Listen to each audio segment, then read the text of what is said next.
ಕೋಲಾರ ಜಿಲ್ಲೆಯ ವೇಮಗಲ್ ಪೊಲೀಸರ ಕಾರ್ಯಾಚರಣೆ. ಅಕ್ರಮವಾಗಿ ಶಸ್ತ್ರಾಸ್ತ್ರಗಳನ್ನ ಸಾಗಾಟ ಮಾಡುತ್ತಿದ್ದ ವ್ಯಕ್ತಿ ಬಂಧನ. ನರಸಾಪುರ ಬಳಿ ಕಾರಿನಲ್ಲಿ ಅನುಮಾನಾಸ್ಪದವಾಗಿ ಹೋಗುತ್ತಿದ್ದ ವ್ಯಕ್ತಿ ಕಾರನ್ನು ತಡೆದು ಪರಿಶೀಲಿಸಿದಾಗ ಕಾರಿನಲ್ಲಿ 1 ಕಬ್ಬಿಣದ ಲಾಂಗ್, 1 ನಾಡ ಬಂದೂಕು, 8 ಜೀವಂತ ಗುಂಡುಗಳು ಪತ್ತೆ. ಚಿಂತಾಮಣಿ ತಾಲೂಕಿನ ಗುಂಡ್ಲಹಳ್ಳಿಯ ಓಬಳೇಶ್ ಸಾಗಾಟ ಮಾಡ್ತಾ ಇದ್ದ ವ್ಯಕ್ತಿ ನಂಗಲಿ ಠಾಣಾ ವ್ಯಾಪ್ತಿಯ ಪುಟ್ಟೇನಹಳ್ಳಿ ಗ್ರಾಮದ ನಿವೇಶನ ಸಂಬಂಧ ವ್ಯಾಜ್ಯವಿದ್ದು ಎದುರಾದರ ಮಣಿ ಎಂಬುವರ ಮೇಲೆ ದಾಳಿ ಮಾಡಲು ಸಂಚು.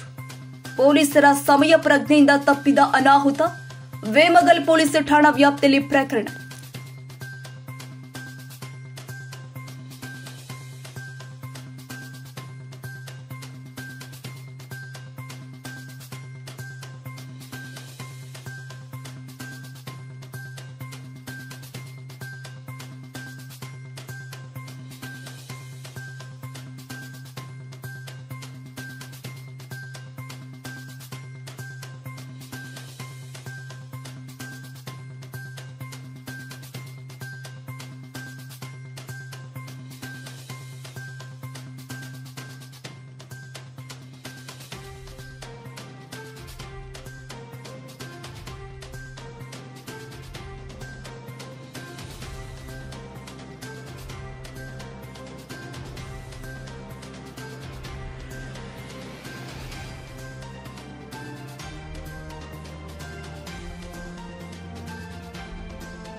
ಕ್ಷಣ ಕ್ಷಣದ ಸುದ್ದಿಗಾಗಿ news 81 Kannada YouTube channel subscribe ಮಾಡಿ. ಹೊಸ ಸುದ್ದಿಗಳ ನೋಟಿಫಿಕೇಶನ್ಗಾಗಿ ಬೆಲ್ ಐಕಾನ್ ಕ್ಲಿಕ್ ಮಾಡಿ.